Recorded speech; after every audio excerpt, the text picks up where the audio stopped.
When a piece of media is created, it has an intended purpose. It's made to be used in a certain way. Books are made to be read, films to be watched, and music is made to be listened to. However, video games allow the user to interact with the narrative, which means they may not always be used in the intended way. The audience are not just idle participants. So what happens when people take a product and repurpose it in a way they would prefer to consume? Is it just an act of fandom or textual poaching? An argument can be made for both. I will be exploring both of these through the case study of Mario speedrunning.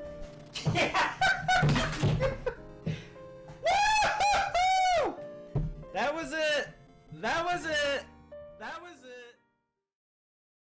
Wait, hold up. I should quickly explain what speedrunning is. Essentially, instead of playing a video game in its intended way, people intentionally exploit the game using glitches and ways that help them reach the end credits in the shortest possible time. I don't see it, you know? I just don't see it happening. Traditionally, video games take a while to complete, allowing players to fully grasp the game's mechanics and story. Super Mario 64 is a game that traditionally takes around 20 hours to complete casually, but the speedrunning community has reduced that time to just under 7 minutes. I don't know what to say. I kinda just got 0 and 1 star world record in the same day. To fans of a series, speedrunning is a sport, an achievement, proof of your skill and knowledge with a particular game's mechanics and exploits. That's a new world record. This may sound extremely odd, but let me explain it through the Olympics. A contest celebrated worldwide, a stage for those who are theoretically the top of their field to show off their skills and physical abilities. Power, accuracy, speed. For example, the 100-meter sprint. The first Olympic gold medal was presented to Thomas Burke in 1896 for a time of 12.0 seconds. That time has slowly been improved over a period of 126 years to 9.58 seconds with Usain Bolt, an improvement of only 2.42 seconds over a century. Shaving off a millisecond would be cause for worldwide news. This can be transferred to explain why Super Mario Bros. Speedrunning is so widely celebrated online. It's a contest to celebrate the best of the best. The Fandom have created online forums and shared videos online on how to best exploit the game. Bomb, hold straight left to a small jump and a big jump and a throw. Land up left of the bomb, turn around, grab it. People have made a living off of speedrunning, whether that's through streaming, contests, or bounties, which is perhaps the most intriguing. Fans of a game will sometimes put out a bounty for others to achieve certain feats in the game, or to discover new exploits. These are prize pools made by fans for fans, no input from the company behind the product. For example, in 2019, an active member of the community, Easyscape, with the aid of a few others, posted a bounty of $10,000 to beat the record at the time for the 120-star run in Super Mario 64, 1 hour and 38 minutes. Meaning the bounty is now at a total of $10,000. These are used to incentivize new people to speedrun their favorite game or encourage more activity within the community. Oh, 5 second over PB, yeah. Yet, it could be argued that speedruns are a form of textual poaching. It's essential in speedruns to take advantage of game-breaking glitches in order to speed through the story and reach the end screen as quick as possible. You should now pass straight through the wall, and successfully you've bypassed the 30-star door. Parts of the fandom argue that this ruins their favourite game, as runners are manipulating games and ruining the initial concept and idea for how the game was meant to be played.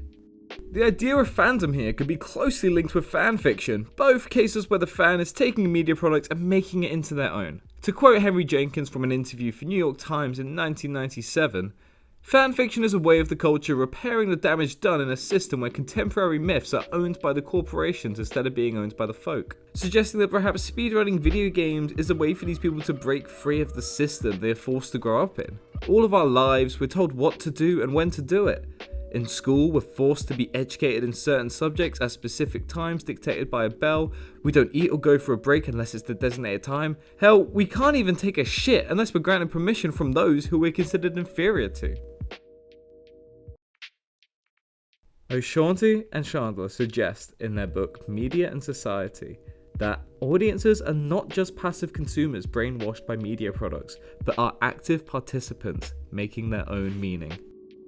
Video games are a release from those social structures, allowing people to live their lives they desire deep down. Whether it's as simple as owning a shop or a restaurant, or being the mighty Dragonborn who will save their homeland and slay the evil monster who holds an iron fist over them, or even just to be a little Italian plumber who collects stars for his princess. Yet, even within this freedom, there are boundaries where they're told, you must pay your taxes for this restaurant. You may have saved all of humanity, yet you can't run any faster than a snail. Or even just, you can't enter this room yet. You haven't earned enough stars. Even the very concept of freedom is still limited by the very design of video games, which is where textual poaching comes in. Speedrunners refuse to accept this idea, taking their favourite video games and exploiting it to its limit, making their freedom into their own design. The chanteur suggests that audiences are travellers. They move across lands belonging to someone else, like gnomons poaching their way across fields they did not write. Fandom can only stretch so far, allowing the audience to be consumed within the narrative they're consuming, or in the case of video games, interacting with. Yet, this interaction is the exact thing that this community uses to their full advantage. They disregard the chanteur's idea that they do not have a say in these worlds. They aspire to make it their own. We made it though! We made it! Yes! Oh my god! You may still believe that speedrunning is a stupid concept, even after what I've said, it may seem dull. But I believe Henry Jenkins put it best. Humans do not engage in activities that are meaningless. If you think you see people doing things you find meaningless, look again and try to understand what the activities mean for them. This fandom is a creative outlet for some, with interesting motives that delve much deeper than just people playing video games. Overall, with the argument of whether speedrunning is textual poaching or fandom, I'd argue it's a bit of both. But overall, the fans are only using the tools that they have been given by the developers of the games they play and have paid for. Fans should have this freedom to use games as they please in this fandom where people have the freedom to express themselves through the medium of video games.